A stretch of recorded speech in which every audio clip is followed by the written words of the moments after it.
Почему уроженцы Таджикистана оказались по обе стороны конфликта? Досмотрите это видео до конца, и вы узнаете, какая ситуация привела в ужас каждого таджика. Подписывайтесь на наше обновление и точно будете в курсе всего самого актуального. Уроженцы Таджикистана участвуют в боевых действиях в Украине и на стороне ВСУ и в рядах российских вооруженных сил. Почему и зачем этнические таджики и выходцы из этой страны участвуют в этой войне? По данным, во время боевых действий уже погибло около 10 таджикистанцев из числа военнослужащих России. Эту информацию подтверждают родственники убитых. На данный момент нет информации о потерях среди таджикистанцев в рядах ВСУ. В соцсетях и СМИ опубликованы видеоролики с попавшими в плен уроженцами Таджикистана с обеих сторон конфликта. Те, кто получает гражданство, попадают под призыв. Там не спрашивают, хотите ли вы служить, можно только выбрать срочную службу или контракт. Я пошел в армию не ради денег или гражданства, я уже был гражданином, говорит военнослужащий в запасе Зариф Абдурахимов. Служить в армии или нет, у таджикистанцев с российским гражданством действительно нет особого выбора, считает политолог Парвиз Муладжанов, потому что они военнообязанные. Даже те, кто прошел через таджикскую армию. Но есть и те, кого запугали, кто идет в вооруженные силы, чтобы получить российский паспорт или заработать денег, объясняет политолог. Особенно хорошо платят участникам боевых действий в Украине. Определенное давление тоже есть, то есть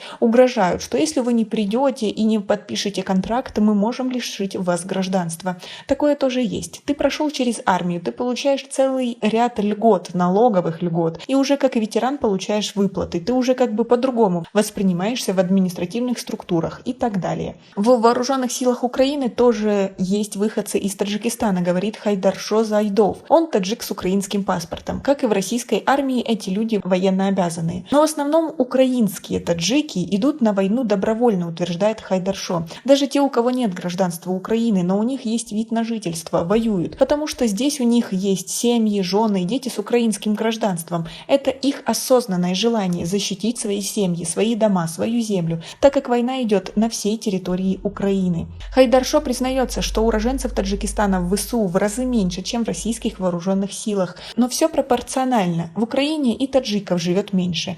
По официальным данным, за последние 6 лет гражданство Украины получили чуть больше 500 выходцев из Таджикистана. В то же время, по данным МВД России, за 5 лет гражданство этой страны получили более 200 тысяч таджикистанцев. Почти 2/3 из них молодежь, то есть военнообязанных среди получивших российские паспорта десятки тысяч. Выходцы из Таджикистана за годы независимости страны участвовали во многих военных конфликтах по всему миру. По данным МВД страны, в Сирии на стороне экстремистской группировки «Исламское государство» воевали до 2000 таджикистанцев. Сегодня большая часть из них находится в Афганистане, утверждают правоохранительные органы Таджикистана. Но таджики, воюющие на стороне Украины, говорят, что они делают это добровольно и всей душой, ведь они защищают свой уже новоиспеченный дом, что и подтверждает тот факт, что это агрессия со стороны России. А как вы относитесь к этой ситуации? Свои ответы напишите нам, пожалуйста, в комментарии. Российские власти сообщили о гибели в Украине российского военнослужащего уроженца Таджикистана, его родным в Файзабадском районе. Родственники 25-летнего Алиджона Сафарова, жителя кишлака Джансус Файзабадского района, сказали, что он много лет служил в российской армии,